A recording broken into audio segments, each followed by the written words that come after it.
30 or 40 kataas. Pag natapos yan, dito ulit ang karigahan natin. Amen. Praise God. So, itong pag-aaral natin, continuation. Sana matapos natin ito. Okay. The way of an eagle. Ay, hindi. Ba yun? Ibang subject yun. Ito, the way of Ashre. Ashre, pag yung mga nagpaplanong magkaroon ng pangalan ng anak, Ashre, or Ashur, pag lalaki, Asher, pwede rin. Baka mapagkalamalan namang Asher. Kasi A or U, di ba yung simula? Asher. Ashur, pwede rin. Medyo nakakalalaki. Pag babae ay Ashre, pwede. Blessed. Okay. Ang word na Ashre ay blessed. Kaya pwedeng lalaki, babae. Pero pag lalaki, Ashur. Okay. E-S-H-U-R. Pwede yun. Ashre, Asher, pwede rin. Asher, yung tribe of Asher. Kaya lang, dahil uso yung Asher na you, baka akala nila, ay, si Asher, mag-Asher ka na lang, Asher. Tapos, Ashre, parang pambabae. Di ba? Ayan natin. Blessed, ang ibig sabihin. Pag man naman, Haish. Ish yung man. I-S-H. Kaya, Ashre, Haish. Yun yung beginning ng blessed is the man. Sino dito ang nakamemorize ng Psalms chapter 1?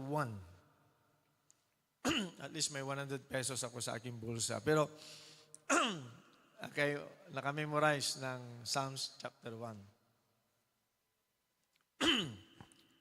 Wala pa? Mag-memorize ka pala ngayon? O, next time. Okay, so,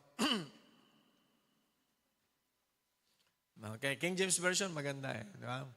So, memorize natin. Makisabay na lang kayo. Blessed is the man who walketh not in the counsel of the ungodly, or standeth in the way of the sinners, nor sit on the seat of the scornful, but his delight is in the law of the Lord, and in his law doth he meditate day and night.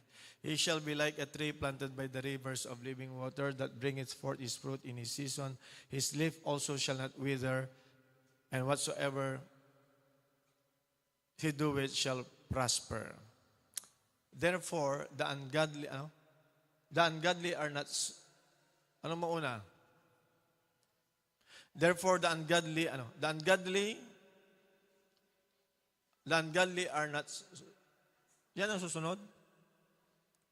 Okay, the ungodly are not so, but they are like chaff which the wind driveth away. Therefore, the ungodly shall not stand in, the ungodly or the wicked, the ungodly shall not stand in judgment. Kama ba? Nor sinners in the congregation of the saints. For the Lord knoweth the way of the righteous, but the way of the ungodly shall perish. Okay, so, memorize nyo. Minsan ako'y nawawala kasi nagko-conflict ako sa Psalms 23. Psalms 23. Tama. Medyo nagkukuhan yan eh. Minsan, pag hindi mo minimorize mabuti, naggaganunan sila. Psalms 23. Okay, so, pinangalanan ng the two paths of human existence. Pero, okay, makikita natin, pag sinabing Psalms chapter 1, dapat ang nasa isip natin na picture, dalawang klase ng kahoy. Yung isang malago na kahoy at isa na nalalanta. Na yan ay nadaanan natin the last time kung kayo ay present. So, ang review na yun ng konti, pag sinabing blessed, ang malabnaw na pananaw ngayon ng mga tao, oy, blessed ako. Pinagpala ako sa Tagalog. At it's based on emotion. Lalo na yung ibang version, sabi niya, happy is the man. So pag sinabing word na happy, parang hindi happy yung iba. Di ba? Oh, happy means happiness, yung cause and effect.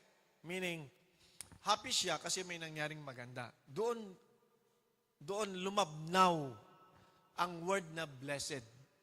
Pero yun ba talaga ang konteksto at katuruan ng Psalms chapter 1? Okay? Ang sagot, hindi. Hindi yun ang meaning. Mababaw masyado yung happy na emotional. Happy ako. Happy is the man. Blessed is the man. May blessing. Dahil natuto tayo nung unang panahon na ang word na blessing, kung saan galing yung kaisipan na yan, ay yung mga may allowance na dumating. Blessing. Merong bahay na naipatayo. Blessed. Merong natapos na anak, nag-graduate na sa kanyang course. Blessing. May dumating na unexpected na pera, may nagbigay. Blessing. See, yun yung ganong kababaw ang pananaw natin noon, which is wrong, actually. Mali. So, habang nagpapatotoo, yung nasa harap, blessed ako. Pinagpala ako ng Lord. Yung nasa likod, sabi niya, sana all. Tama? Noon yun. Tama. Tapos, pag yung nagpapatotoo, mahilig magsalita at marami nga talagang material blessing na dumarating sa kanya, so every Sunday, hindi mo mapigilan magpatotoo. Dapat ipatotoo mo ang magandang nangyari sa'yo, di ba? So ang feelings niya, talagang blessed na blessed siya. Pero sa ibang araw na wala siyang natanggap, blessed ba siya? Ayan yung question. Number 2, pag paulit-ulit na siya, yung nasa likod, naiinis na. Sabi niya, Lord, ba't siya lang? Sana all. Di ba? So, bakit parang siya ang blessed? Ako hindi. Siguro makasalanan ako, kaya hindi ako nabibless. Di ba? At yung nasa harap, pinagpala naman, anong sekreto kaya niyan?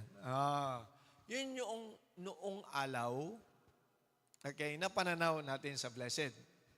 Kaya, ang mga Kristiyano naging materialistic. Alright? Gusto niyong ma-bless. Kinapital na ngayon. Di ba? Magbigay tayo ng ganito. Ayan. Gusto. Yung iba, mayroon pang tasa, di ba? Yung magbibigay ng 500, sinabi ng Lord. Yung bibigay ng 1,000, parang bidding. So yung nagbigay ng 2,000, mas malaki ang blessing niya. Yung 500, mas maliit ang blessing niya. Yung 1,000.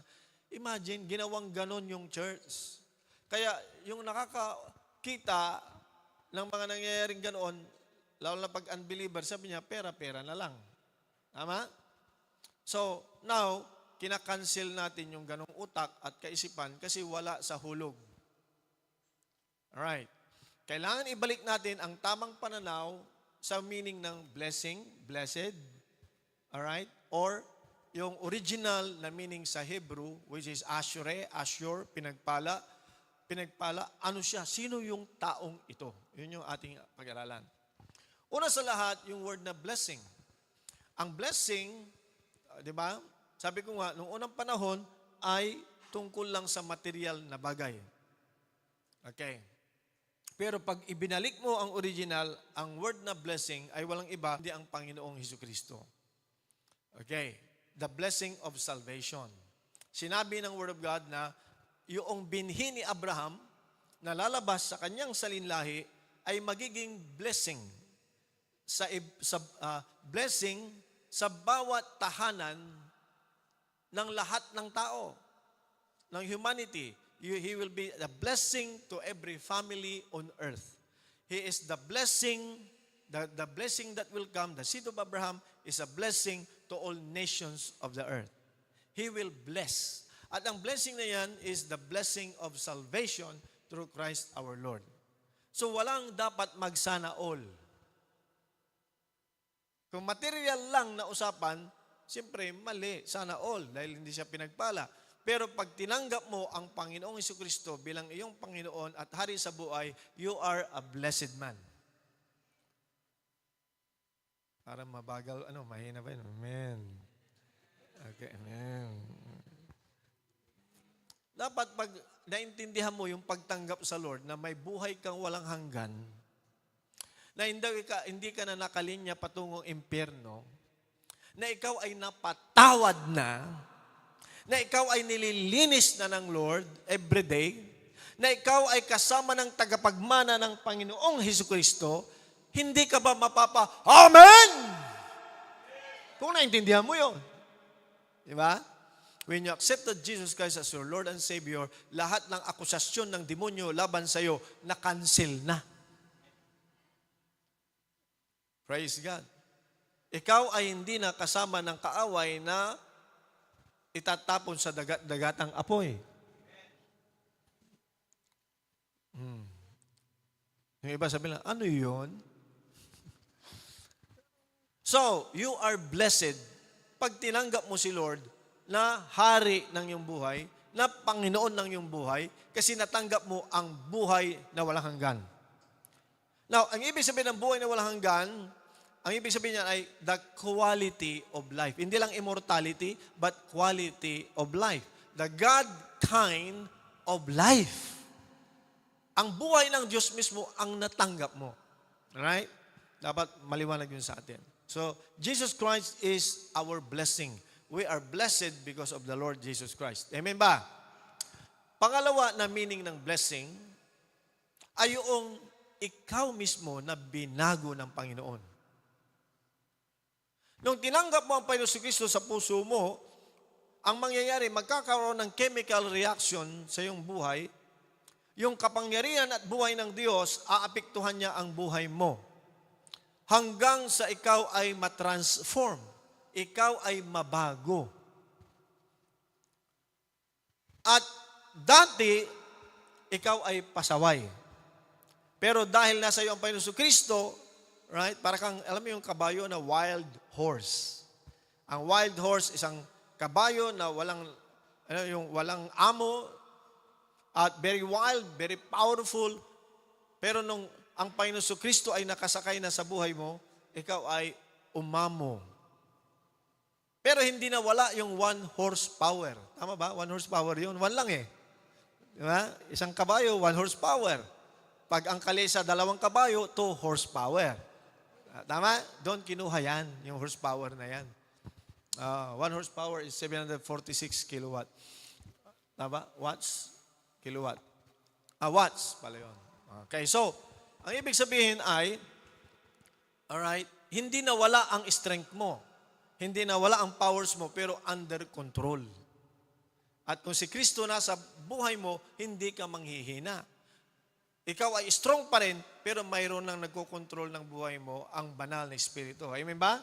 You are a spirit-controlled person. Ganon yun. So, magiging blessing ka kasi nabawasan na ang mga marites.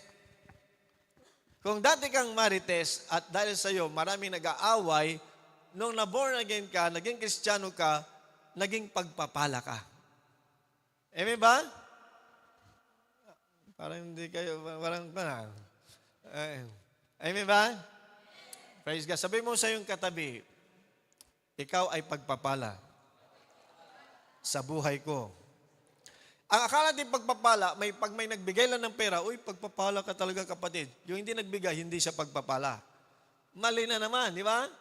Pagpapala yung kapatid na yan sapagkat marami pa siyang mararating. Nasa kanya ang buhay ng Panginoong Jesucristo, kaya siya ay pagpapala. Marami siyang potensyal, marami siyang pwedeng gawin, productive at halimbawa sa isang lugar, sa isang pamilya. So you are a blessing. Amen. Ngayon, kung ikaw ay nasa Panginoon, may buhay na walang hanggan, may God kind of quality of life na mula sa Diyos, at nabago ang buhay mo, anong mangyayari? Mababawasan ngayon yung mga gastos. Di ba? Tama ba? Oh. Bakit? Malayo ka sa disgrasya. Malayo ka sa ano ba yun? Yung mga kaso-kaso. Tama? Malayo ka sa walang kwentang pagkagastos. Maiipon mo ang pera mo ngayon. Tatama ang priority mo. Mapag-aaralan mo ang mga salita ng Diyos, di ba? Tamang pag-savings, tamang paggamit sa pera, stewardship. Ang dami mong matututunan na hindi tinuro ng eskwelahan. So, aayos ang buhay mo, yayaman ka. Kalabitin mo yung katabi, yayaman tayo. Oh. Hindi dahil may mahuhulog na maleta mula sa langit. Walang maletang mahuhulog mula sa langit. Tandaan natin yan. Amen ba? Okay? Yung malita, nandun lang sa kongreso. So, wag na kayong mag-desire ng malita. Bakit kaya yaman? Kasi aayos ang buhay mo. Amen. Matututo kang magbigay. At yung pagbibigay ay sikreto ng pag-asinso. Amen. So, una ang blessing ay ang Panginoong Jesucristo. Pangalawa ng meaning ng blessing ay ikaw mismo. Sabi mo, ikaw mismo. Oh, hallelujah. So, Panginoong Jesucristo, pangalawa, ikaw mismo. Hallelujah. Ngayon, dahil yung umayos ka, magkakaroon ng totoong pagpapalang financial at physical. Sabi ko nga, yayaman ka. Yan yung material blessing. So, ang category ng pagyaman o pag-asinso ay pangatlo lang. Yung material blessing ay pangatlo lang. Maliwanag? Amen. Ang una, tunay na blessing, ang Panginoon Jesucristo. So siguraduhin nyo, tinanggap nyo ang buhay ng Panginoon Jesucristo kaysa inyong buhay. Tinanggap nyo si Lord Jesus Christ as King and Lord of your life. Siguraduhin nyo yun. Ikaw ay blessed na tao. Pangalawa, magpatuloy ka sa Word of God, mag-join ng life group, mag-join ng Bible study para matransform ang buhay, ikaw mismo pagpapala. Pag umayos ka na at maayos na, praise God, na disciple ka na, yayaman ka. So, tatlo yun ha. Panginoon Jesucristo, number 1, ikaw mismo, pangatlo, yayaman ka. Totoo yun. Tama ba? Amen. So, tanggalin natin yung kaisipan na ang pinagpala, yung may pera. Yung pinagpala, yung may bahay lang. Yung pinagpala, yung mga mayroong nag-graduate lang, mali. Kasi kung yun ang pananaw at hindi galing sa Biblia, ibig mo sabihin yung drug lord, pinagpala. Yung magnanakaw sa kongreso, pinagpala. Magnakaw pa more para pinagpala. Wrong! Hindi yung pera ang pagpapala. Maliwanag ba? So, wag magsabi ng sana all dahil lahat tayo ay pinagpala ng Panginoon. Amen. So, babalik na tayo doon sa Ashrei is the man, blessed is the man. So, in other words, ang word na blessing ay isang tao na nakalinya. So, hindi mo hinahabol ang pagpapala. Lumilinya ka sa pagpapala. Lumilinya ka sa source ng pagpapala. Amen ba? Which is the Lord. Yung tunay na source ng tunay na pagpapala ay ang Panginoong Jesucristo. So, nakalinya ka ba? Hindi tayo nag-i-struggle kung saan kukuha ng gastusin. Ang unang trabaho natin ay luminya sa Panginoon. Amen ba? So, pag nakalinya ka sa Lord, pag sinabing luminya, you are willing to obey. Blessed is the man, all right, who walk not in the counsel of the ungodly. So, ano yung mga first principle? Tingnan nyo, ang una niyang sinabi ay, a man who walk not in the counsel of the ungodly. Yung word na walk not, hindi lumalakad ayon sa advice ng mga hindi makadiyos, right? Alam niyo ba may mga Kristiyanong hindi makadiyos? Ang ibig sabihin ng hindi makadiyos ay yung mga tao, Kristiyano o hindi, pero hindi lumalakad sa salita ng Diyos. Hindi makadiyos yun. For example, Kristiyano, pero ang kanyang prinsipyo ay tagamundo. Pag ikaw binugbog, bugbugin mo rin. O, di ba? Makamundo yon. Pero Kristiyano, tama, ano? Ha? Pag mga principle sa mundo, ungodly ang tawag doon. Hindi base sa Word of God, hindi base sa salita ng Panginoon, ungodly. So mapalad ka pag hindi ka lumalakad sa kanilang advice. Ang word na lumalakad is exposure. Do not expose yourself. So ang unang pamamaraan para maging ma-unlock, mabuksan yung pagiging mapalad, sino naniniwala, pinagpala na tayong lahat ng Panginoon. Pero hindi na-activate kasi may mga dapat i-activate na buttons. Amen ba? Parang kanya lang yan, switch. Nandyan na lahat, pero pag hindi mo inactivate, ipinush yung button, hindi mag-a-activate. Walang power. Nandyan yung resources, pero hindi mag-activate.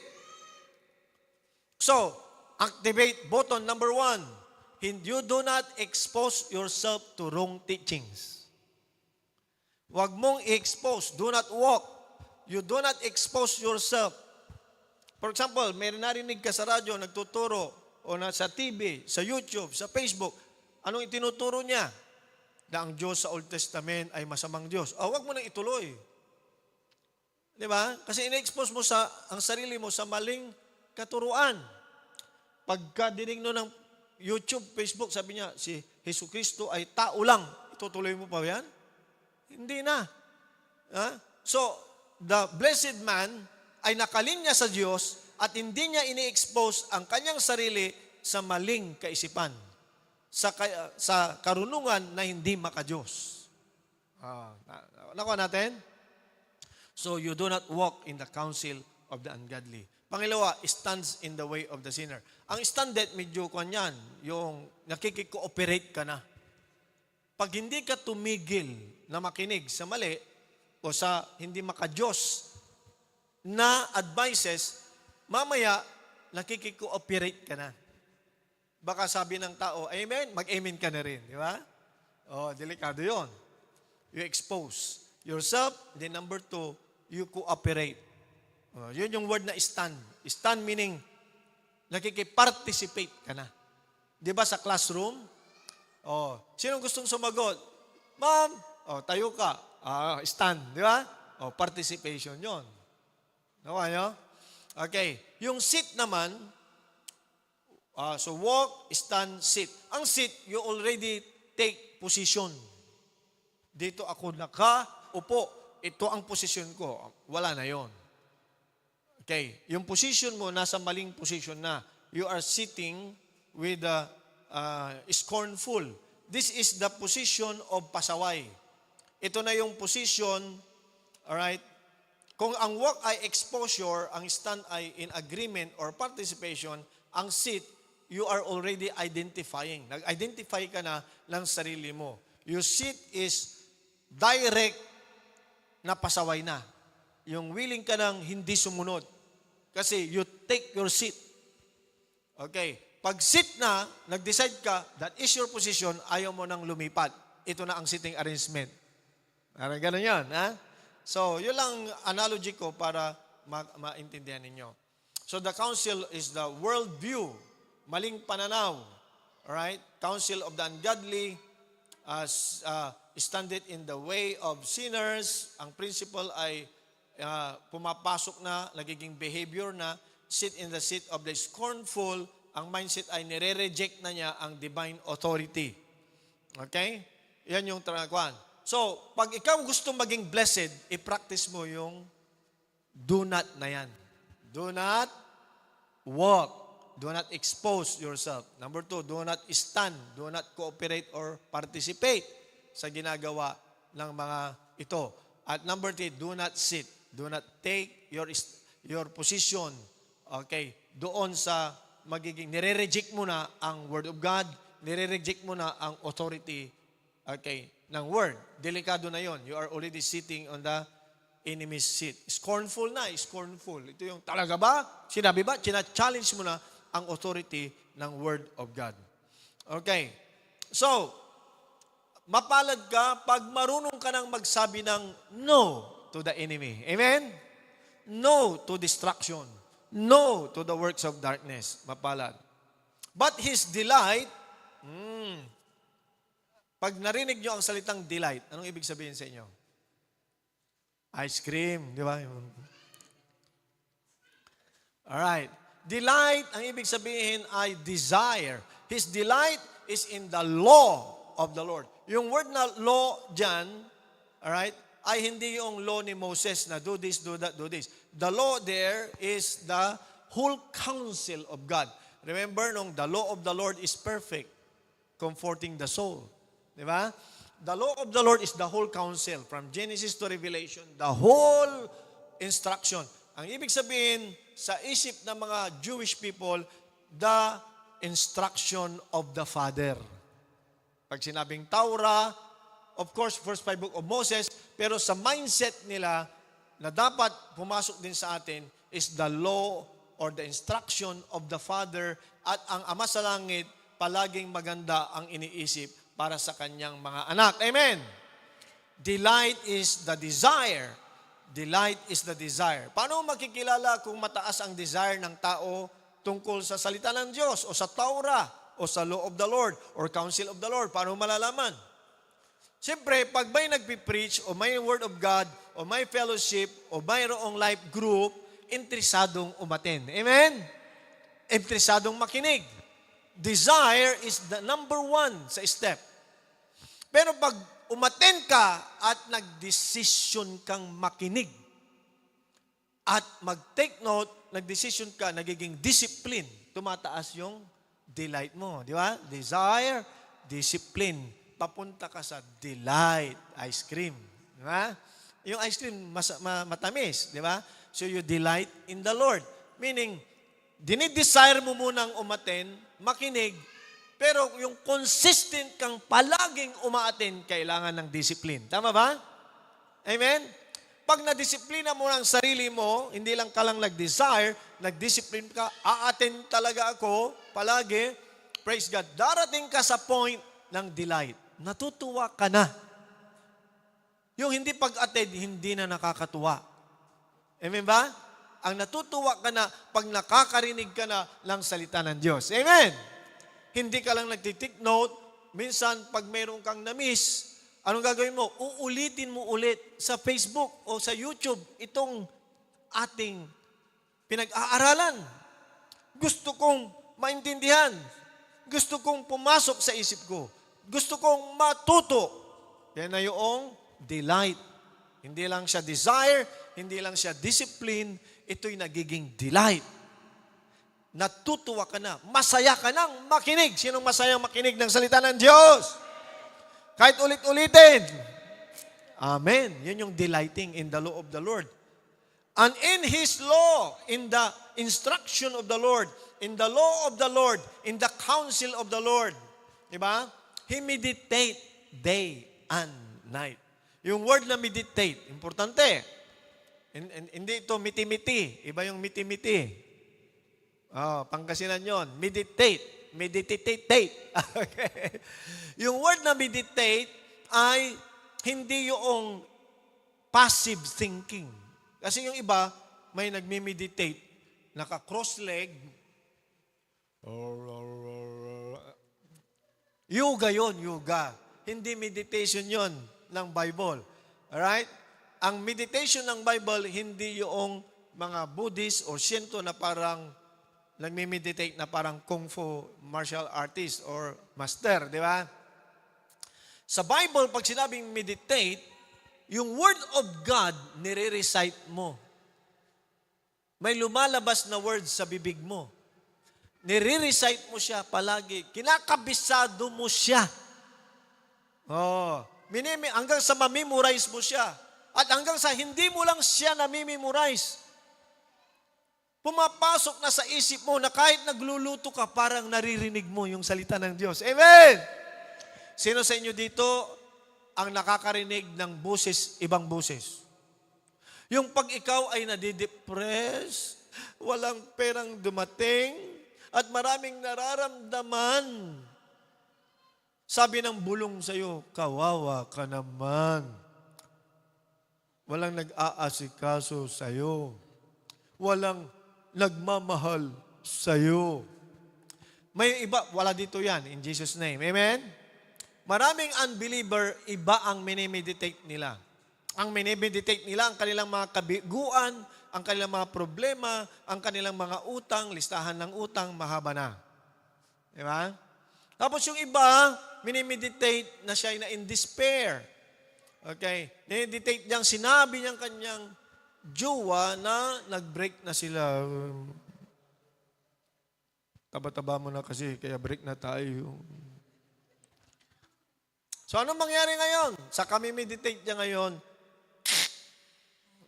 nag-suicide.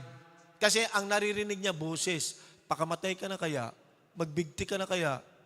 Di ba? Oh. Kawawa ang walang Kristo sa buhay. Kawawa ang tao na hindi si Kristo ang Panginoon. Kasi nabubulungan yan ng demonyo. Tayo, makarinig man tayo ng bulong ng kaaway, sumakit ang ulo mo at sabi ng kaaway, may migraine ka. Sabi mo, in Jesus' name. Sa mga latay ni Jesus, magaling na ako. Sabi ng demonyong nagkatawang tao, kilala nyo yon? Yung mga demonyong nagkatawang tao, yung mga tao din pero ginagamit ng demonyo. Parang si Apostol Pedro noon, di ba? Noong hindi pa siya tumanggap ng Holy Spirit, nabubulungan din ng kaaway. Kaya sabi ni Lord Jesus sa kanya, get thee behind me, Satan. Minsan may mga demonyong nagkatawang tao, sasabihin niya sa iyo, kung umuubo ka, ay, may asma ka. Kasi yung lulo ng lulo mo may asma. Tapos yung lulo mo namatay sa asma. Tapos yung auntie mo, asmatiko. Asmatiko kayong pamilya. Kaya, asmatic ka rin. Yung mga demonyong nagkatawang tao, di ba? Kasi alam mo, yung demonyo ang nagsasalita doon, ginagamit lang yung tao.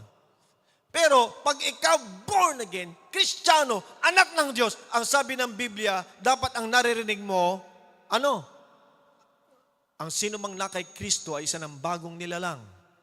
Ang lahat ng luma ay nagsilipas na, lahat ay naging bago. See? Pag yung mga bulunggits ng kaaway dyan sa likod ng ulo mo, pag mayroong negative na nangyayari, pag mayroong pressure na nangyayari, na sometimes makakarinig ka ng negative words, pero lumalaban na ang utak mo at sabi niya, Word of God, yan ay bunga ng meditation. Hindi lahat ng Kristiyano ganyan. Yung iba, minimeditate yung sinabi ng nanay sa kanya nung bata pa siya, ang pangit mo, kamukha mo ang tatay mo. Sabi ng isa na, hindi, mas mana ka sa nanay mo. Hanggang nung lumaki, dala-dala niya yon. Kaya ang tingin niya, pangit siya talaga. Pero pag na-born again ka, ikaw ay yung mga katabi, mga kawangis ni Kristo. Amen ba? Dahil ang tinitignan natin yung Espiritu. Yung Spirit ng Panginoon na nasa Kanya. Amen? Pogi yan. Ano yung meaning ng pogi? Presence of God inside daw. Di ba? Amen? Galing talaga ang Pinoy. Wala yan sa Amerikano. Amen. So, he meditate the law of God, the instruction of God, day and night. Pag narinig nyo ang day and night, ano pumapasok sa isip nyo? Pag nagdadrive ka, tapos may nakita kang karatula, day and night service. Ano ibig sabihin?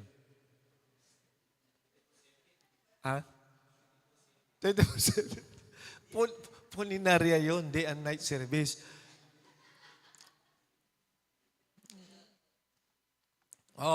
Pero dito, i-reverse natin. Amen ba? Alright. Sino ang mapalad na tao? Yung nagme-meditate ng salita ng Diyos. Amen? Day and night. Amen.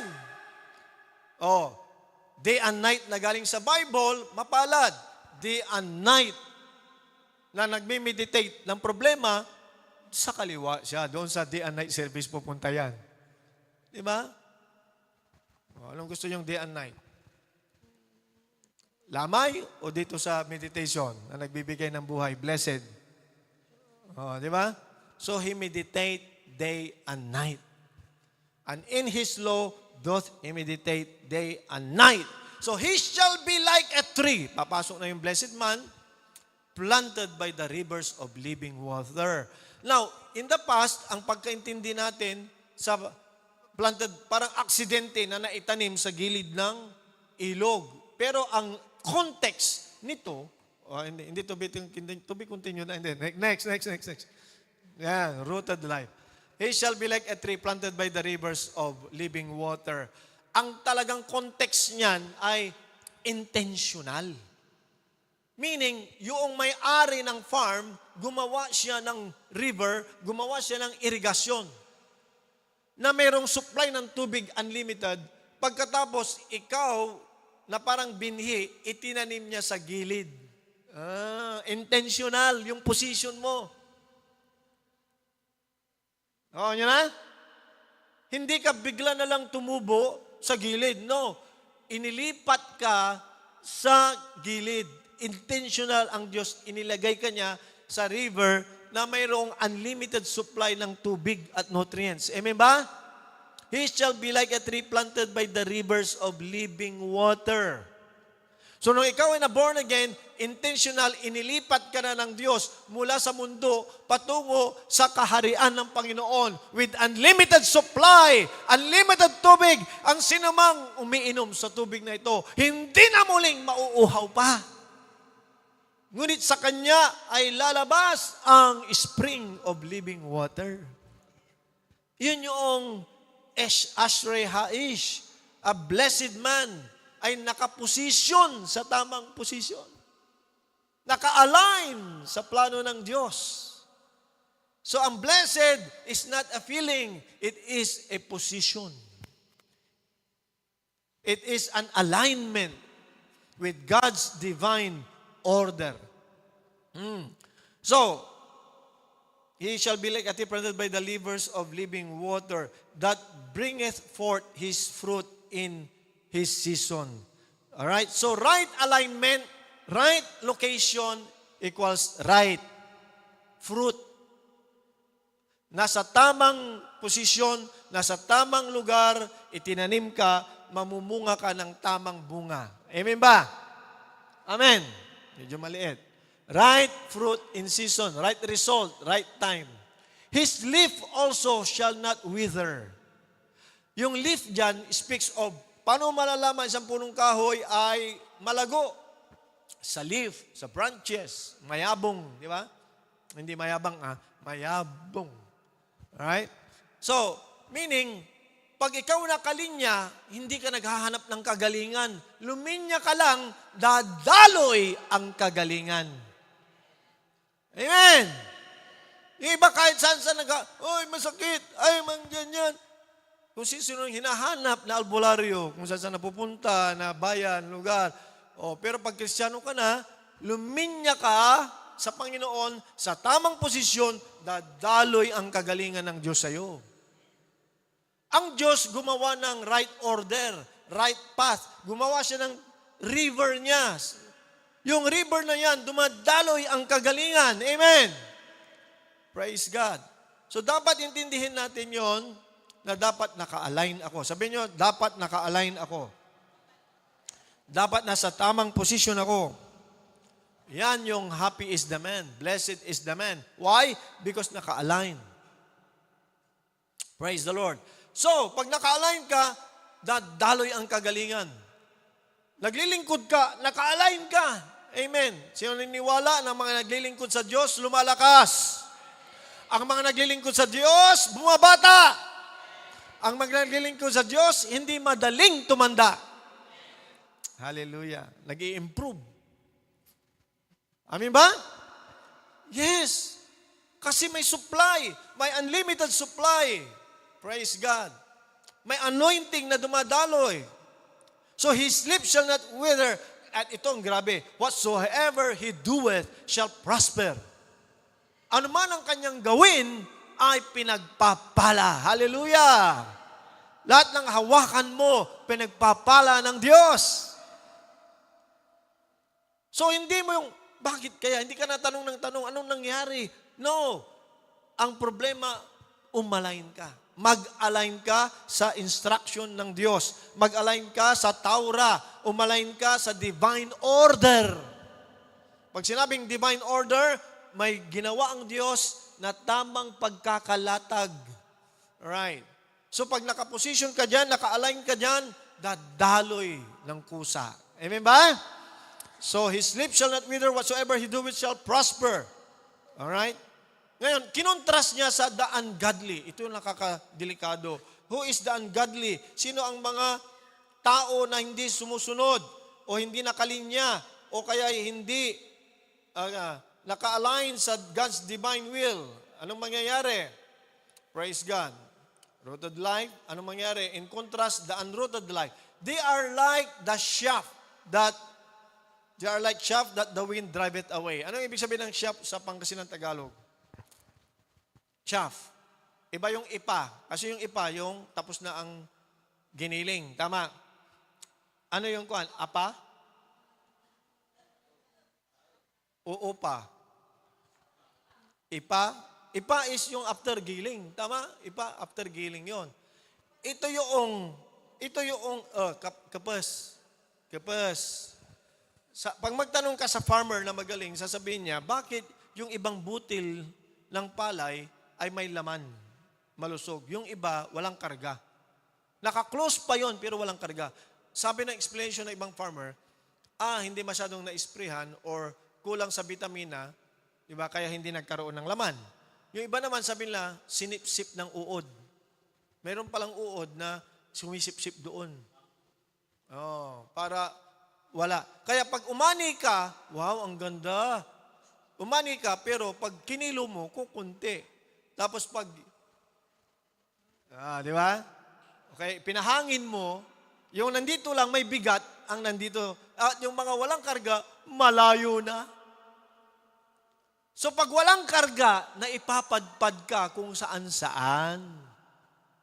Kung may karga, naiiwang ka sa kamalig.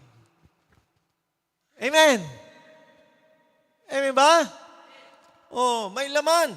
Pero yung wicked, yung ungodly, yung hindi sumisip-sip ng salita ng Diyos, kaya walang laman, anong mangyayari? Pagdating ng anihan, there is a time na humangin ang layo ng napadpad niya kung saan-saan. Yung iba naging kulto na nga eh. Tama? Itinanim dito, hindi umugat, hindi sumipsip ng Word of God, hindi luminya sa tama, napunta sa kulto. Nag-house to house din.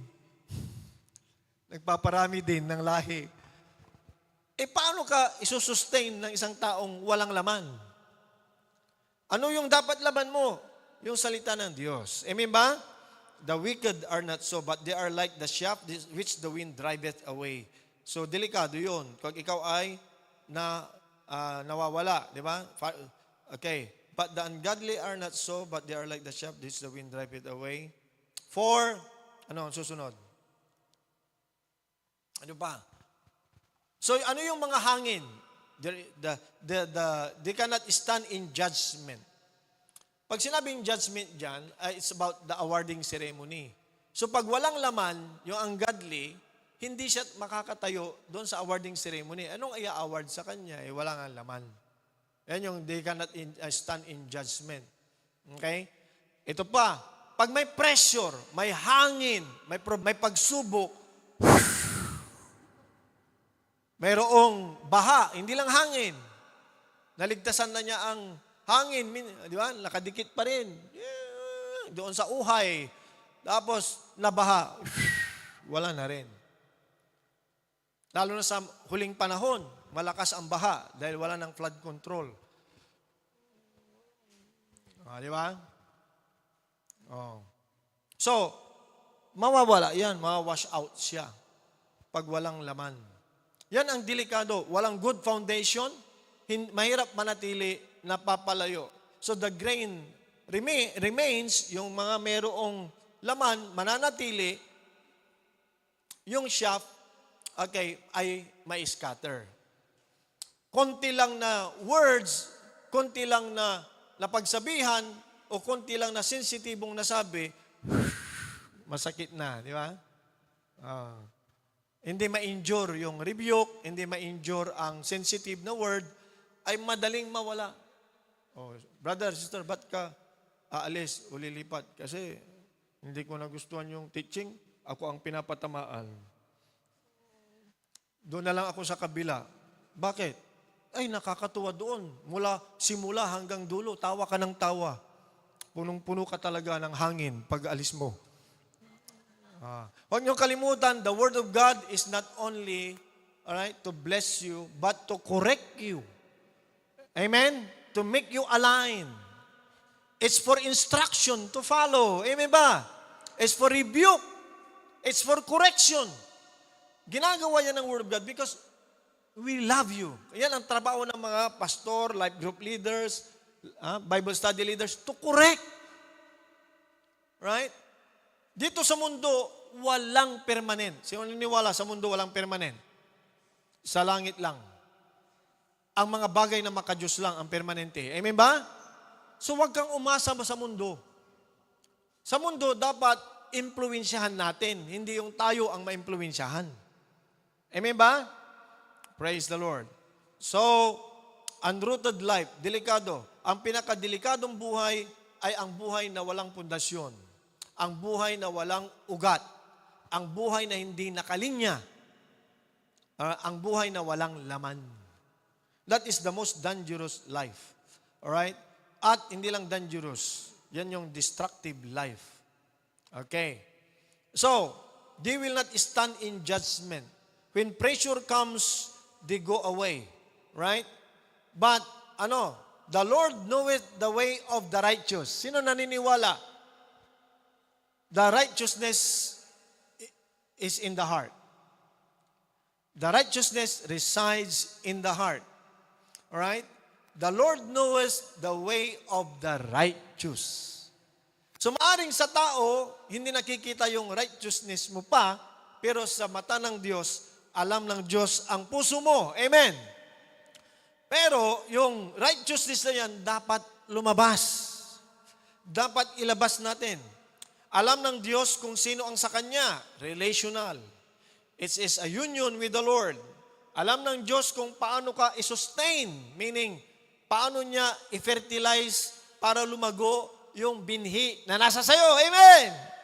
Sino sa inyo dito na ang Word of God naniniwala at natanggap mo na ang salita ng Diyos ay binhi? Na itanim sa iyong puso, 4 kinds of soil. Ang binhi, salita ng Diyos, na itanim sa iyong puso. Amen! Sino naniniwala na tumubo na ito? Now, note hindi seed lang ang nasa sayo. Dapat ito'y tumutubo maging punong kahoy. Amen! At hindi lang punong kahoy na mayabong ang dahon, ito'y dapat namumunga. Sino na ang nakakita sa inyo ng punong kahoy na may bunga? Amen. Sino naman ang nakakita sa inyo na yung punong kahoy, kinakain niya ang kanyang bunga? Meron ba? Meron? Bakit pa siya namumunga? Na hindi naman niya napapakinabangan ang bunga niya sa tingin natin. Tama? Sino nakikinabang? Yung iba. Tama? Oh. Pero bakit dinisign ng Diyos ang punong kahoy na mamunga? To bless others. So yung tayo, hindi lang yung, thank you Lord, I am blessed. Thank you Lord, I have 1 car. Thank you Lord, I have now 2 cars. Thank you Lord, I have now 3 cars. Thank you Lord, I have now 4 cars. Ikaw lang sumasakay. Diba? Thank you Lord, I have 1 house. Thank you Lord, mansion na. Hindi naman nagagamit. See, kung tayo ay pinagpapala, material na ang usapan natin ngayon, kasi nagmanifest na, na-transform na ang buhay mo, tama ang puso mo, righteousness, nababago ka unti-unti. Yung iba mabilis mabago, yung iba unti-unting nababago. Amen? So anong mangyayari ngayon? Be-bless ka ng Diyos materially. No, hindi lahat ng material na blessing ay sa Diyos galing. Sino naniwala doon? Sino naniwala? Sino naniwala na pag nagpe-pray ka, alam ng Diyos ang puso mo? Alam din ng demonyo paano ka mapainan. Amen? Nagpe-pray ka, malakas. Lord! Bigyan mo ko ng sasakyan, Lord! Trabaho muna, Lord! Narinig ng Diyos, siyempre. Pero narinig ng demonyo. Ititesting ng demonyo ngayon. Diba? Bigyan ka rin niya.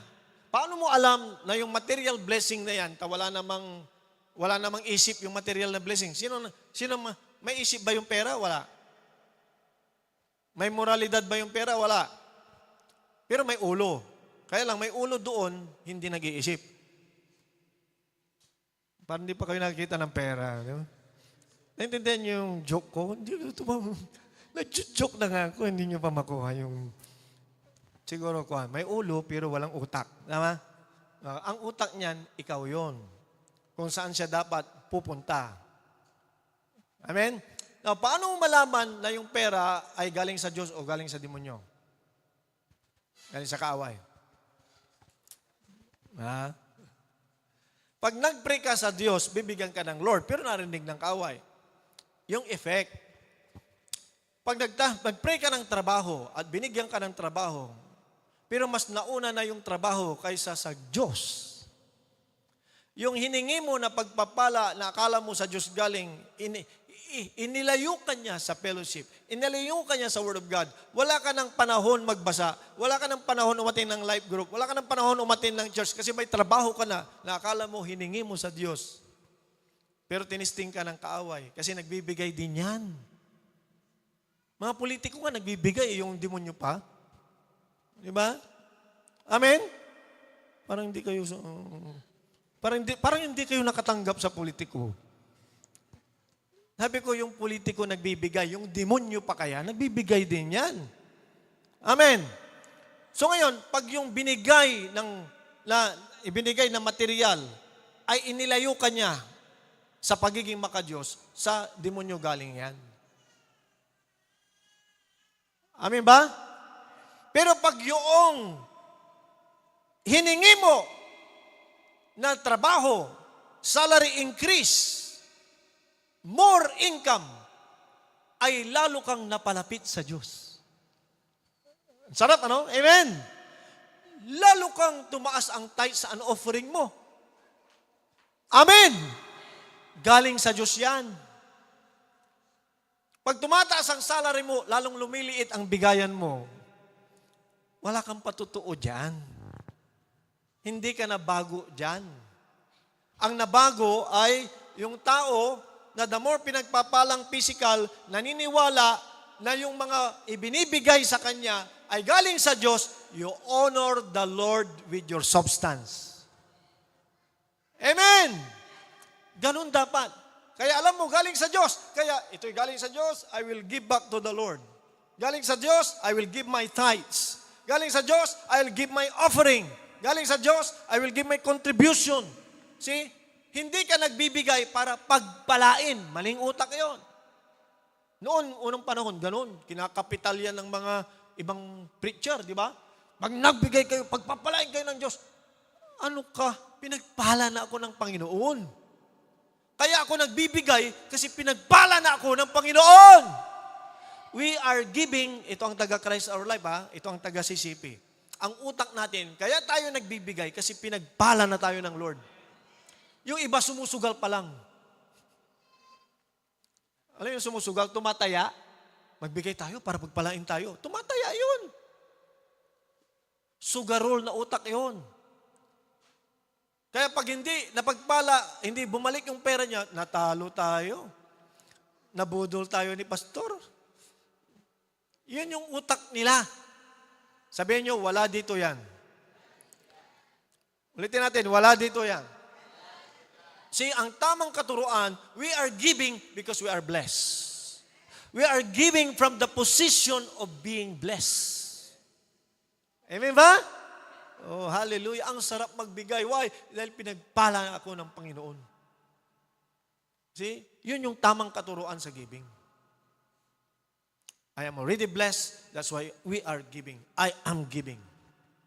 From the position of being blessed. Hallelujah. So, the ungodly are not so, but they are like the chaff which the wind driveth away. For the Lord knoweth the way of the righteous, but the way of the ungodly shall perish. Alam niyo yung word na perish dyan? Hindi Perez Boulevard, Dagupan City. Perish, meaning masira, totally discontinued, cut off, distraction. Kaya alam mo na ang tao na hindi lumilinya sa Diyos, ayaw luminya sa Panginoon, alam mo na ang dulo niyan. Pero pastor, pinagpapala din siya. Anong pinagpapala? Hindi nakalinya. Hindi, marami siyang pera. Yan ba ang tingin mo sa pinagpala? Maraming pera? Wrong. Pero yumayaman din. Bakit? Pagpapala ba yung pagyaman? Bunga ng pagpapala dapat ang pagyaman. Amen ba? paano sila? Yumayaman din. Hindi naman sila maka-Diyos. Sino sa inyo dito ang nainggit sa baboy? Alam niyo yung kilala kong baboy, babuyan, may air condition pa. Pag tumae, hindi siya naghuhugas, hinuhugasan pa ang puwit niya.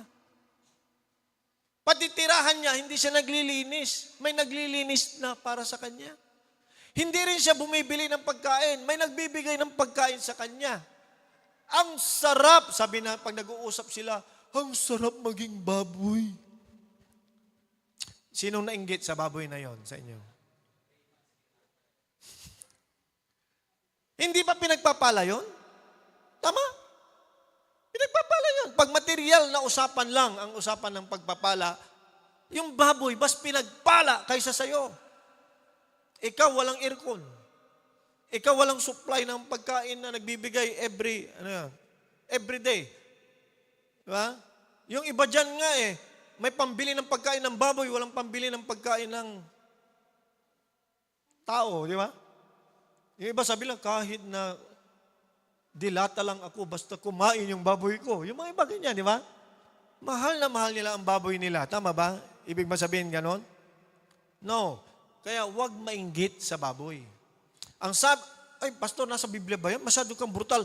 Meron! Pero hindi baboy ang nakakarga. Do not envy the ungodly, the wicked. Sabi niya, ang kanilang oras ay may panahon na katayin. Their end is destruction. The ungodly will perish. So it doesn't matter kung marami siyang mansyon. It doesn't matter kung marami siyang posisyon. It doesn't matter kung marami siyang pera. The end is destruction. Amen? So we do not define blessed by means of money. We do not define blessedness in terms of houses. We do not define blessedness out of possession. Ibig bang sabihin, pag kaming Kristiyano, hindi magkakabahay, hindi na magkakapera, magkakaroon, luminya ka. Pag luminya ka sa daluyan ng tubig, siguradong hindi ka lang mababasa, maliligo ka. Ang aking picture dyan, parang waterfalls. Pumunta ka sa waterfalls, pero pag uwi mo, bakit yung buhok mo lang ang nabasa? Kasi pumunta ka doon, nandoon ka sa gilid na ang tumutulong tubig, tik, tik, tik. Pero yung mga kasama mo, sumalo. Pumunta talaga sa gitna. Shhh, naligo yun. Minsan tayo nagko-complain, bakit puro tid-tid lang ang dumarating sa'yo? Wala ka sa linya. Luminya tayo sa kautusan ng Panginoon. Amen ba? Luminya tayo kung saan ibinubuhos ang pagpapala. Sigurado, maliligo ka sa pagpapala. Ligo pa lang sinabi ko, hindi pa lumalangoy. Amen ba?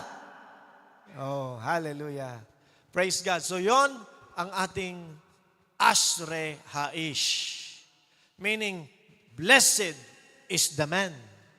Isang tao na nakalinya sa plano ng Diyos, sumusunod sa Torah instruction of the Father, right? At ang nangyayari, dahil sa kanyang pagsunod at pagkalinya, dadaloy ang blessing sa kanya, ang anointing sa kanya. Magmamanifest sa physical, ang ending niya ay awarding ceremony, hindi distraction. Amen ba? Praise God. Tayong lahat ay tumayo. Sinong pinagpala ng Panginoon? Amen. Amen. Yung dulo na yon, yung dulong slide, i-share mo yan, i-cut mo yan, i-share mo doon sa group chat ng lahat ng taga-Christ or Life para isang tingin lang, yan yung Psalms chapter 1. Ang tawag natin dyan, mind map or mapa ng Psalms chapter 1. Mind map. Ito yung verse by verse at ito yung righteous, ito yung wicked. Parang gano'n yan. Okay, so doon sa group chat, ilalagay yan para ma-review ninyo. Pag tingin nyo ng Psalms 1, alam mo agad ang latag niya. Pwede mo na ring ituro. at mag-encourage ng iba, do you want to be blessed? So ngayon, naintindihan natin, ang blessed na tao ay hindi ma-feelings. Amen ba? Alright? Kundi nakalinya sa tama. Tayong manalangin, Panginoong Diyos, maraming salamat sa oras na ito. We bless your holy name. Nag-decide po kami, Lord, na luminya sa tama. At sa paglinya namin, hindi kami pwedeng ma-snatch o ang aming mga pagpapala, hindi ma-snatch ng kaaway, kundi magkakaroon ng continuous supply of your life, of the God kind of life, of divine health, of blessing material. At thank you, Lord God, dahil kami, Panginoon, ay you know the way of the righteous. Salamat, Lord God, sa iyong mga anak, sapagkat they will walk in this way. They will learn how to say no to the enemy, no to the works of darkness, no to the exposure to wrong teaching, no to the agreement with the enemy, no to the position of the scornful. But, oh God, we will meditate on your word. We will meditate on your word day and night until yung salita mo ang boses na aming naririnig sa likod ng aming mga kaisipan. Until your word become parts of our life. The scripture becomes, oh God, hallelujah, the continuous voice to guide us every day by the power of the Holy Spirit. So in the name of Jesus, we decided, Lord God, to walk on the path of righteousness, in the path of teshuvah, going back to God's original design, and do the works of Shadakah, Lord God, the works of righteousness, hallelujah, and equality and justice. Salamat po, Panginoon. Bless your people.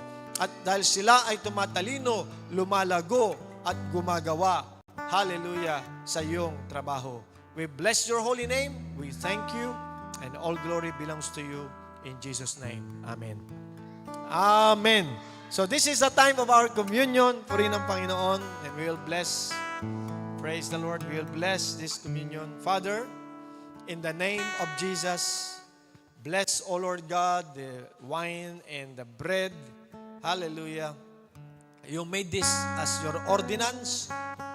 It's a command, Lord God, to do this in the remembrance of your death, burial, and resurrection. Ang kapalit nito, Panginoon, sa aming obedience, ng pagsunod nito, ay continuous access of divine health and divine healing sa aming mga spiritual, physical na buhay, Panginoon. At sa aming ibiging ang aming mga emotional life. Thank you, Lord. Salamat sapagkat you provided a way for us to recover, to be restored, and to be strengthened. In the mighty name of Jesus, we ask. Amen. Amen. All right.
Lord, sa oras na ito, we come to you. We search our hearts. We search our minds, O God. Anything that's not of you, anything, O God, na hindi nakapagpalugod sa iyong presensya, patawarin niyo kami at linisin niyo kami, O Diyos. Patuloy niyong ibuhos ang iyong banal na dugo sa amin at ang iyong mga salita na naglilinis sa bawat isa sa amin. Salamat po, Lord God, sapagkat we are in the path of Teshuvah. Every day, we are, O God, journeying to become like you. And we are being transformed from faith to faith. Father God, in this journey of Christ-likeness, lead us in the way we should go by your Spirit. Thank you, Lord, at maging sa ganitong mga bagay, Panginoon, where we celebrate, hallelujah, where we celebrate, O God, your goodness. What you have done 2,000 years ago at the cross of Calvary. Lord God, tinatanggap namin lahat ng mga pagpapalang kaakibat ng pagsunod sa ordinansa na ito. Hallelujah. Salamat po, Diyos. Prepare our hearts, O Lord God, and as we do this, we receive our healing, we receive recovery, restoration, strength of life. Even our physical bodies will obey in Jesus' name. Sa 1 Corinthians chapter 11, verse 23. Okay? Meron ba kayo lahat? Sapagkat tinanggap ko mula sa Panginoon na aking din ibinibigay sa inyo. Na ang Panginoong Jesucristo sa gabing yaon, nang siya ay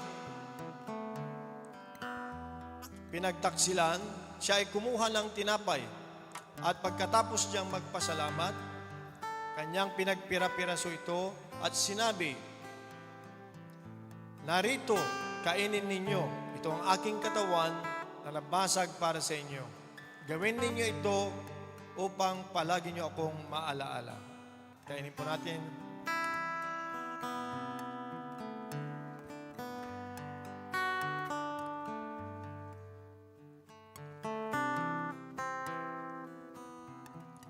Thank you, Lord. At gayon din naman, kinuha niya ang kupa. Pagkatapos sinabi niya, ang kupang ito ang bagong tipan sa aking dugo. Inumin inyo ito palagi upang ako'y inyong maalaala. Inumin po natin. Thank you, Lord. Sabi ni Apostol Pablo, sapagkat sa tuwing kakainin ninyo at iinom sa kupang ito, inyong ipinapahayag ang kamatayan ng Panginoon hanggang sa kanyang muling pagbabalik. Tayo magpasalamat sa Panginoon. Magpasalamat tayo sa kagalingan, magpasalamat tayo sa kalakasan, magpasalamat tayo sa katuroang natanggap natin, magpasalamat tayo na binabago tayo ng Diyos araw-araw sa ating mga buhay. Thank you, Lord. We want to lift your name on high. Hallelujah! And Lord, we want To thank you for the works done in my life. And Lord, we trust in your unfailing love. Amen! for You alone are God eternal, throughout earth and heaven. and Lord, we want to lift your name on high. Lord God, we lift your name. And Lord, we want to Thank you for the works you've done in our life. And Lord, we trust in your Unfailing love. love. For you alone are God eternal, throughout earth and heavens. Our God eternal, throughout earth and heaven above. Hallelujah, hallelujah. Maraming salamat, Panginoon. Tinatanggap namin, O Lord God, ang dumadaloy na pagpapala sapagkat kami ay nakalinya sa iyong kalooban sa River of Life. Hallelujah. Hallelujah. Sa iyong disensyo ng pagkatawag niyo sa amin. In Jesus' name, Amen, Amen, Amen. Palapakan natin ang Panginoon. Hallelujah. Ay, okay.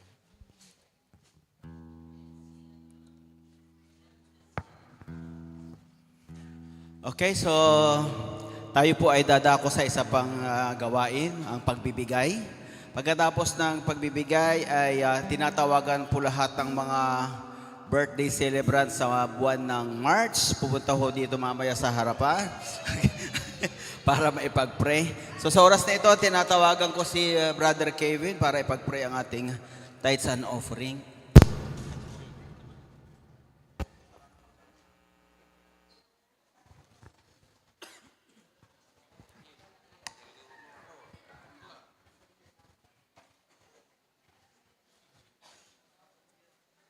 Sige po, inaanyayahan ko po na tumayo po ang lahat at ipagdasal po natin ang tithes and offerings po natin. And as we read, as we pray, we declare. Hallelujah, hallelujah. Father, we realize that you are our source and you are therefore the source of all our blessings. So we give our tithes and offerings unto you this day as a token of our love and appreciation for you, and for your love, grace, mercy, and your blessings upon our life. We give and commit them unto you, not grudgingly or of necessity, but we willfully and joyfully give them to you. For your word says that you love those who are cheerful givers. You instructed us to bring all the tithes into the storehouse and prove you. So, Father, as we give our tithes and our offerings, we thank you for proving yourself strong in our life with your open windows of heaven blessings. Father, we confess your word that all our needs are met according to your riches in glory. We have all sufficiency in all things, all our bills are paid, and we have plenty left over. We also confess your word that we are blessed exceedingly, abundantly, and above all that we can ask, think spiritually, physically, socially, and financially. Father, because we are a tither and a giver, we also thank you for the rights and privileges you have given unto us to decree your word over our life. We therefore decree that we are blessed coming in and blessed going out. We are blessed in the city and in the field. We are blessed in our finances and blessed in the storehouses of our savings. We are blessed to be the lender and not the borrower. We are blessed to be the head and not the tail. And we are blessed to be above only and not beneath. As we give our tithes and our offerings, we thank you for blessing them to be multiplied and given back unto us. A good measure, pressed down, shaken together, and running over shall you cause them to be multiplied, and returned unto us from the north, south, east, and west. Father, you also said in your word that as a result of our obedience to bringing you our tithes and our offerings, that you would rebuke the devourer for our sake. Therefore, Satan, by the authority of the word of the living God, we decree and declare that you are rebuked from our home, family, health, and finances. We also decree that you are off limits to every area and aspect of our life, spiritually, physically, socially, and financially. By the authority of the name of Jesus Christ, now, Father, as we commit our tithes and our offerings to you, we receive the promise of your blessing over our life. We speak your word that no demon in hell shall be able to hinder, delay, or stop your blessings upon our life. And we pray that you would use our tithes and our offerings to help establish your word in the earth realm. Cause lives to be delivered and changed, and bring in the harvest of souls into the kingdom of God. In the name of the Lord Jesus Christ we pray. Amen.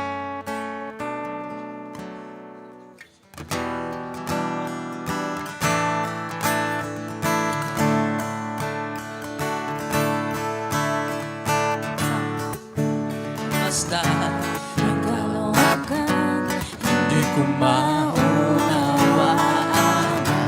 iyong dahilan kung bakit ako'y pinili mo tinalagaan. Di ko kayang isipin, hindi ko kayang sukatin ang pag-ibig mo, Jesus, na iyong binigay sa akin. Salamat, salamat, O Jesus, sa pag-ibig ko. Walang ibang nagmahal sa akin na katulad mo. Salamat, salamat, O Jesus, sa pag-ibig mo.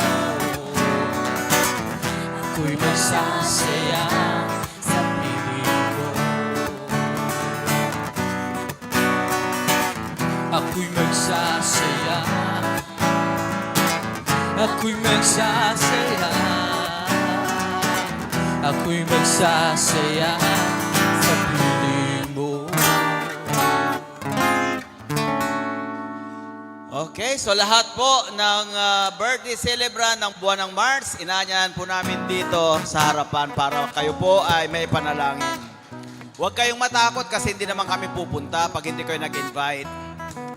Pero pag nag-invite kayo, siyempre pupunta kami. Okay, lahat po ng ipinanganak sa March, punta na sa harapan.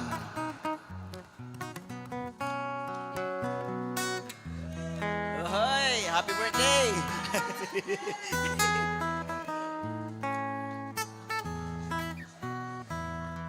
Okay, sino pa? Sino pang March?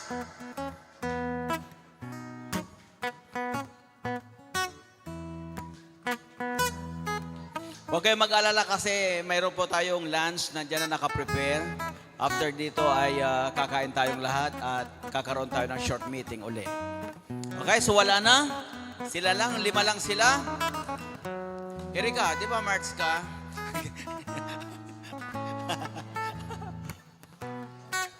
Okay, wala na, wala na.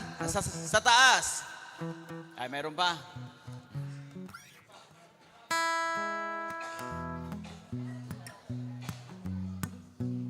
Ay, mayroon pa pala, oh. Hindi na. Sa 25. Okay, so tinatawagan ko si Pastor Roland para ipag-pray ating mga birthday celebrant.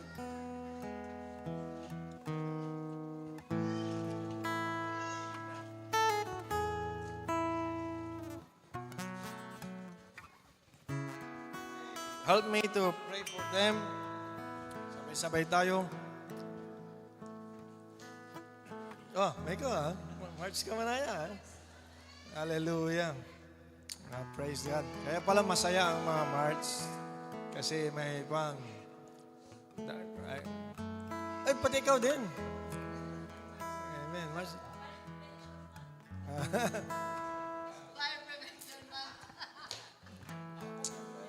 Amen. Let's pray for them. Father, maraming salamat. Hallelujah. Sa mga birthday celebrant na nandito ngayon. We bring them to your presence right now. And I pray na lalo pang magliwanag ang buhay po ninyo sa buhay nila. Hallelujah. Giving the path of light, O Lord, a clearer vision of the future. In the name of Jesus, that they will grow mature in Christ Jesus into the stature of the fullness of Christ. Hallelujah. Lord, gamitin mo sila. Hallelujah. Araw-araw.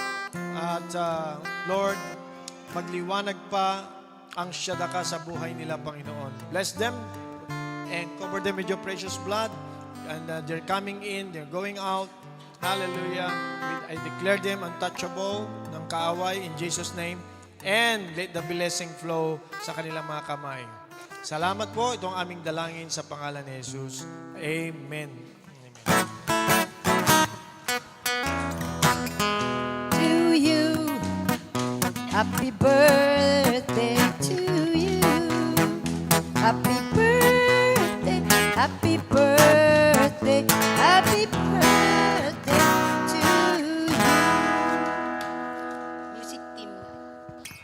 Amen. Tawag mo. Sister, parang ang ganda-ganda ng... Ikaw yung nanalo pala ng first prize. Ayan. Oh, di ba? Tamang-tama. Tinitingnan ko eh. Sabi ko, kumikinang. Oh, kay Nes ata galing yan. So, let's... Okay, so we praise God. Wala silang birthday cake na eh. Di bale. Andun, nasaan ang birthday cake nila? Hatiin sa islan. 1, 2, 3, 4, 5. Magpa-picture daw muna sa, asan yung birthday cake? Pakidala dito para kompleto.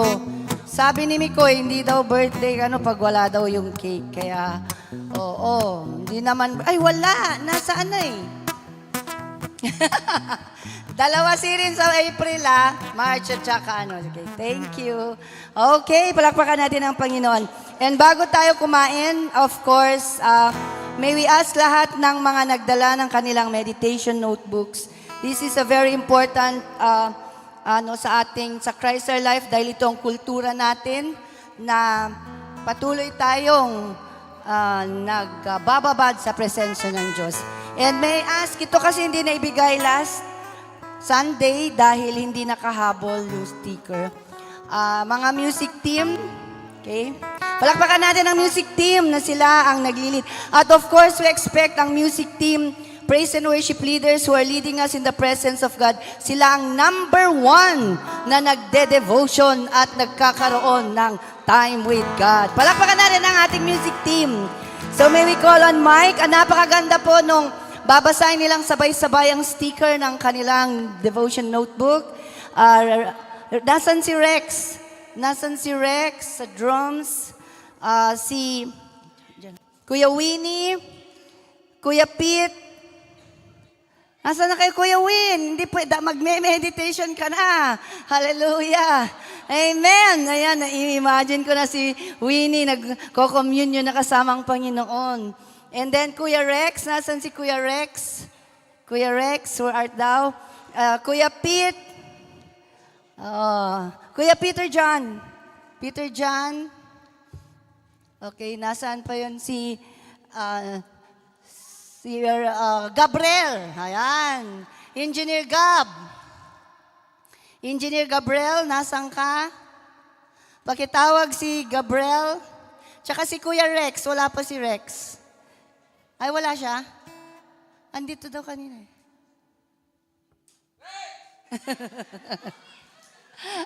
Gabriel. Si Darwin. Nasaan si Darwin? Darwin at chat. Eh, dapat me and my God kayong dalawa. Darwin at chat, sabay ba kayong nagde-devotion o hiwalay? Saan si Darwin and chat? RG. Si RG. Last call na ito Pag nabitin, yung wala. Si RG at si Chari and si Joel. Darwin. Si Christian, nandito ba sila? Joel. RG. Wait lang. Hindi ko yan nakakalimutan, si Nat pa. Yan, si RG.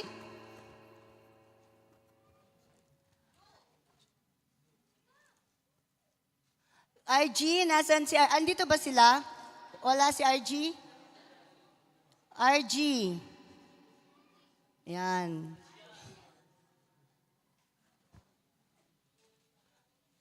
And then si Christian, okay, 1, 2, 3.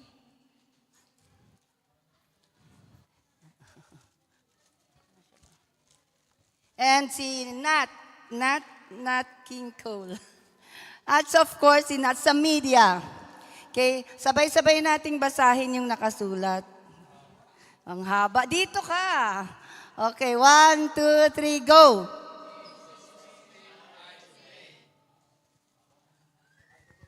Okay, in Jesus' name I play. Kaya tumutugtog sa pangalan ni Jesus. Si Rex, wala pa? Si Rex, nasan si Rex? Wala pa?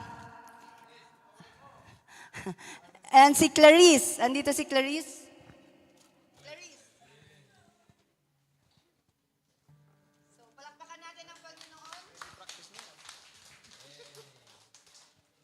Amen. Okay na? Nandiyan na ba lahat? Oh, Kevin, meron ka na.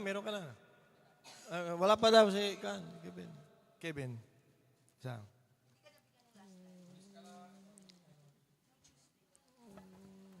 Joanna, kasama ka kaya lang.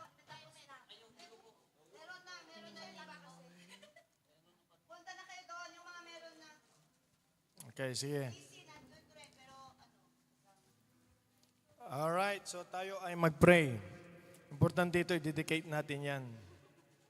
Ama naming nasa langit, lumalapit kami sa iyo na may pusong nagpapasalamat sa araw na ito. Itinataas namin sa iyo ang mga journals na ito, hindi lamang bilang mga kwaderno, kundi bilang mga altar ng pakikipagtagpo sa iyo. Mga sisidlan ng iyong tinig at mga kasangkapan sa paggawa ng alagad. Sabi ng iyong salita, isulat mo ang pangitain at ilagay mo sa mga tapyas upang tumakbo ang bumabasa. Panginoon, inilalaan namin sa iyo ang bawat pahina. Mapuno nawa ito ng mga panalangin galing sa Espiritu, mga pahayag mula sa iyong salita, malasakit para sa mga kaluluwa at mga patutuo ng iyong katapatan. Basbasan mo ang mga kamay na magsusulat at ang mga pusong matututo rito. Ang salita mo'y ilawan sa aking mga paa at liwanag sa aking landas. Gawin mo ang mga journal na ito na mga ilaw sa kadiliman, gabay sa mga alagad, at bukal ng lakas para sa marami. Pagpalain mo ang bawat life group leader na naririto, ang bawat musician, bigyan mo sila ng karunungan sa pagpaparami ng mga iba pang mga musician, biyaya sa pakikinig, katapangan sa pagtuturo at pag-ibig sa nakahawig ni Kristo. Ayon sa 1-2 Timothy chapter 2 verse 2, ipagkatiwala mo sa mga taong tapat na may kakayahang magturo sa iba naman. Nawa ang maisulat dito ay magparami ng mga alagad sa susunod na henerasyon. At ipinapahayag namin ang mga pahinang ito ay hindi mananatiling walang laman, mapupuno ito ng mga tugon sa panalangin, mga pusong nabago at mga buhay na nanumbalik sa iyo.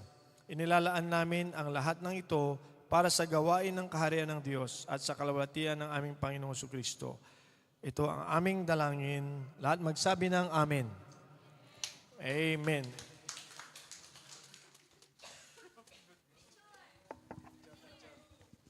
Dapat kasama kayo, Jo. Hindi kasama kayo dapat. So ang tasking ninyo, ang pararamihin nyo din ay mga musician at mga musikero, musician, praise and worship leader. Okay? At isama niya ang social media para hindi kayo a cappella. Okay.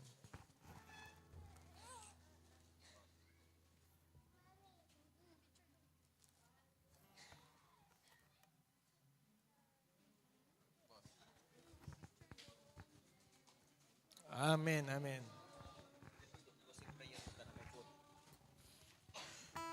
Okay, sa ating pagtatapos, tinatawagan ko si Brother Joel para sa ating closing prayer, pati sa food na lang ay pag-pray. Tayo pong lahat ay tumayo at closing prayer po tayo. Tayo po tayong lahat sa ating Yes, hallelujah, Father. Salamat po, Panginoon, sa salita mo po, Panginoon, na aming napakinggan sa oras nito, Panginoon. Lord, iyalan mo po, Panginoon, ang bawat isa po sa amin sa iyong salita, Panginoon. At naniniwala din po kami, Panginoon, na kami ay iyong pinagpala na, Panginoon. Ang pagpapalang ito, Panginoon, ay aming isi-share din po, Panginoon, sa aming mga mahal sa buhay, Panginoon, sa mga kakilala po namin, Panginoon. Sa aming kakainin, sa pagsasalawan po namin, Panginoon, dalahin ko po, Panginoon, ng blessing, Panginoon, na sa mga naghanda po ito, Panginoon. Salamat po, Panginoon, kung aming pinupuri sa oras nito, Panginoon, sa pangalan po ni Jesus. Okay, so umupo na lang ho tayo sapagkat ihahatid na nila yung food sa ating upuan para hindi tayo siksikan doon sa buffet area. Okay? Basta maupo na lang